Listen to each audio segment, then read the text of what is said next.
So స్వప్న గారు మీ అబ్బాయి కదా, ఇప్పటికి ట్రాన్స్ప్లాంట్ దగ్గర దగ్గర ఎంతకాలం దగ్గర 2 years. సో ఇప్పటికి అబ్బాయి ఎట్లా అప్పటికి ఇప్పటికి స్కూల్ కూడా వెళ్తున్నారా? ఓకే, ఇప్పుడు వ్యాక్సినేషన్స్ కోసం ఇప్పుడు వచ్చిన కన్సల్ట్ ఇప్పుడు వెళ్తారు. Okay okay. సో ఓవరాల్ మీ ఎక్స్పీరియన్స్ ఎట్లా అనిపించింది అంటే ఫస్ట్ నుంచి ఇప్పటికి ఓవరాల్ గా రికవరీ కానీ? చాలా బాగుంది సార్. అప్పుడు మేమైతే హోప్లెస్ చెప్పిన హోప్లెస్ అనే చెప్పారు, 100% అయితే చెప్పలేదు. ఓకే, ఇంకా సక్సెస్ అవ్వడం మా అదృష్టం. మీరు చేయడం వల్లనే. Okay okay. ఈ జబ్బు పేరు హెచ్ఎల్హెచ్ అంటే ప్రైమరీ హెచ్ఎల్హెచ్ అని పిలుస్తాము. అంటే జనరల్ గా ఇది ఒక బ్లడ్ కి సంబంధించిన డిసీజ్ గా చెప్తాము.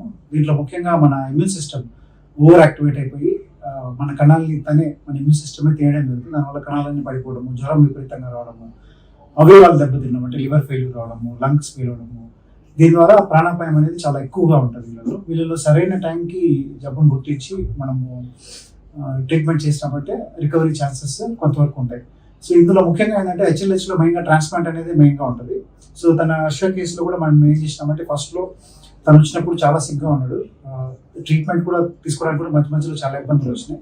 సక్సెస్ఫుల్ గా ట్రీట్మెంట్ అయిన తర్వాత తనకి ట్రాన్స్ప్లాంట్ వరకు మేము రావాల్సి వచ్చింది. కానీ ట్రాన్స్ప్లాంట్ కి మ్యాచ్ దొరకకపోయేసరికి ఇంట్లో కానీ బయట కానీ ఫుల్ మ్యాచ్ మనకు దొరకలేదు. సో అప్పుడు తప్పదన్నట్టు హాఫ్ మ్యాచ్ వెళ్ళాల్సి వచ్చింది.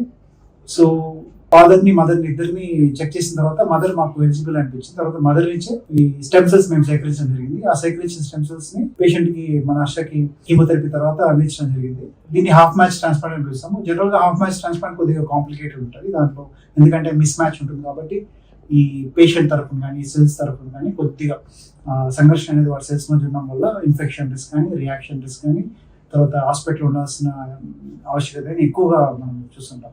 సో వీటిని కొన్ని మెడిసిన్స్ తో సూపర్విజన్ లో జాగ్రత్తగా ఫాలోఅప్ చేసి మెడిసిన్స్ తో కంట్రోల్ చేసి సక్సెస్ఫుల్ గా పేషెంట్ ని డిశ్చార్జ్ చేయడం జరిగింది. ట్రాన్స్ప్లాంట్ లో ఎప్పుడు కూడా ఏంటంటే ప్రాబ్లమ్స్ అనేవి కీమోథెరపీ నుంచి ట్రాన్స్ప్లాంట్ టైంలో ట్రాన్స్ప్లాంట్ అయిపోయిన తర్వాత కూడా మనకు ఉండడం జరుగుతుంది. జనరల్ గా ట్రాన్స్ప్లాంట్ అయిన తర్వాత ఫస్ట్ 3 months లో ఎక్కువ ప్రాబ్లమ్స్ రావడం జరుగుతుంది. ఆ 3 months కూడా దాటి ఒక 1 year వరకు ఇంకొన్ని ప్రాబ్లమ్స్ రావడం జరుగుతుంది. అంటే ఇన్ఫెక్షన్స్ కానీ రియాక్షన్ కానీ సాధారణంగా 1 year దాటేసిన తర్వాత ప్రాబ్లమ్స్ అన్ని తగ్గిపోతాయని చెప్పాలి. ఇన్ఫెక్షన్ ప్రాబ్లం కానీ రియాక్షన్ ప్రాబ్లం కానీ జనరల్ గా తగ్గుతుంది.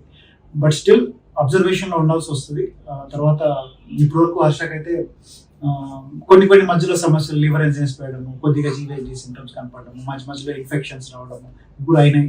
బట్ వాటిని కూడా సక్సెస్ఫుల్ గా ట్రీట్ చేసి ఇప్పుడు మనం ఆల్మోస్ట్ 2 years దగ్గర ఉన్నాము. సో ఇంకా తర్వాత కూడా అబ్జర్వేషన్ లో ఉన్నాం, కాకపోతే తక్కువ అబ్జర్వేషన్ మానిటరింగ్ ఉంటుంది. ఓవరాల్ గా ఒక సక్సెస్ స్టోరీ అని చెప్పచ్చు.